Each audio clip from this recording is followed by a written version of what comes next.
Kaswabe, this is the 2024 Toyota LC71.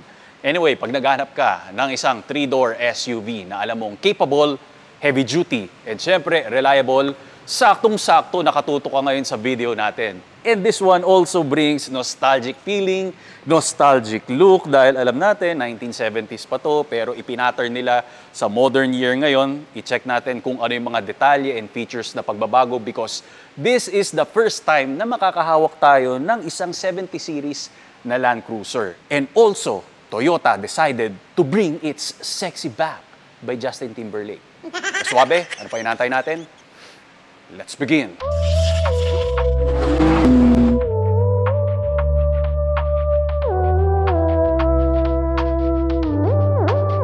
Kaswabe, let's start sa kanyang front fascia and even though matanda na to, malakas pa rin ang kanyang dating at very valuable, okay? So, ito ang front grills natin with this Toyota Heritage Grill na ginagamit ng Land Cruiser GR Sport. You have maximum ventilation dito. Kinakailangan ng airflow para doon sa 2.8 liter natin na turbocharged diesel engine. 6-speed and syempre 4-wheel drive tayo. Extended nga pala itong lower bumper natin na napakatibay. Very durable. Alam mo, parang ano to pang-tatluhan na tao. Kasi nakakaupo ka Hindi mo na kinakailangan mag-stow ng mga seats dito. Ito pa lang, panalo di ba? Mas pamparami ng seating capacity. And I think 3 tao kasya rito. Yan, ganyan ka lang. Syempre mainit yung makina, di ba? So para kang binebentosa. Sumunod yan, yung electrical winch natin andito. Ang recovery hook nito is located dito sa right side. Ngayon, usapang ground clearance, sobrang taas niya. Lagay ko na lang yung numbers, pero check mo, I am 5'10". Ito yung tuhod ko. Yan na yun.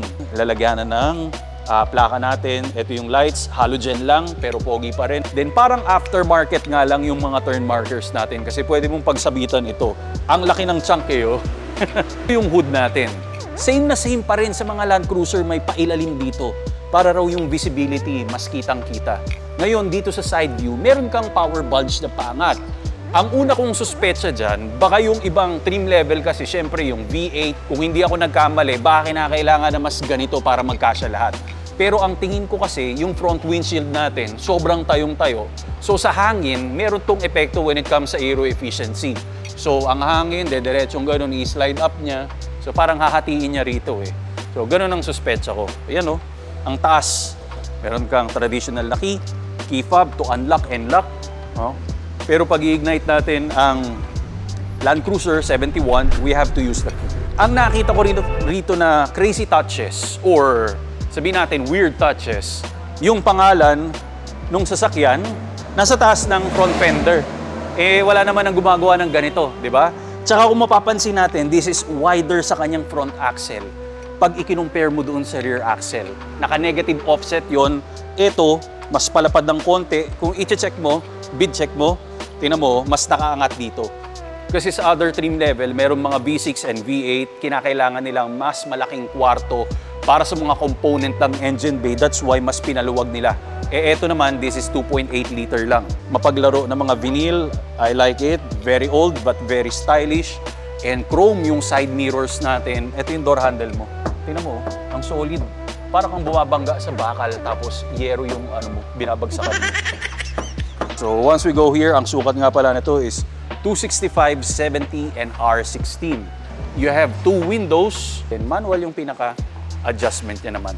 Kaswabe, moving at the rear. So high-placed yung integrated brake light dito. Yung tailgate natin pa sidewards pero syempre dito sa gitna nga kinakailangan hatake natin yung pinaka-door opening handle. Pero mamaya na yan kasi andito muna yung wheel cover. Tapos exposed na diesel container. Baka pwede magtimpla ng juice dito. Plate holder, I think may ilaw dito Nakakapagtaka yung tail light na pala, hindi doon sa gilid. Nandito sa lower bumper. Ito naman yung tow hook. Buksan natin yung tailgate. Ito ang first step. Tapos ito naman ang second step. Meron kang ipupull na latch. Nakakatuwa kasi lumang-luma yung style, yung rug. Pag hinimas mong ganon, parang bumabalik ka nung pagkabata sa mga usual na kotse na sinasakyan natin. Kung ano yung door release handle, parehas rin siya. Dito, bakal, solid, may mga wiring na nakikita. Sa kabilang tailgate, padded siya, maganda. Ito rin, oh, pwede mo upuan. Pwede siyang two-seater, pwede ka pa nakaganyan. Habang nagbe-vape-vape ka. May pocket dito. So this is a 5-seater. 3-door na off-roader SUV from Land Cruiser. And of course, dito na tayo sa driver cockpit kagad. Retro tingnan talaga yung pagkakakonstruct ng mga leather wrap dito. Tapos tingnan mo yung hard plastic, oh, iba yung texture niya. Hindi ito yung mga nakagisnan ngayon. Nakakatawa lang. Door bins natin, wala lang cup holder. Kung titingnan natin yung door panel doon sa passenger, meron siya eh. Automatic naman yung bintana, pero ito pa, dito kasing portion, pwede mo rin buksan. Oh, wala kang salamin dito. No vanity lights. Yung map lights natin, luma yung itsura. Nakakatuwa, you have a modern touch naman ng manibela. Hindi ito yung mga talagang sinauna. Speedometer, very analog, RPM, yung gas. Kung ano yung standard lang talaga at wala masyadong kaartehan. Manual adjustment yung manibela. Yeah. Tilting and telescopic. Pati yung seats nga pala, manual adjustment. Pero tingnan mo kaswabe, gaano ka komportable naman yung seats natin. Suede material, leather, manual adjustment siya, side bolsters, hindi masyadong matapang, cup holders meron ka dyan. Oh. Ito naman yung center armrest natin.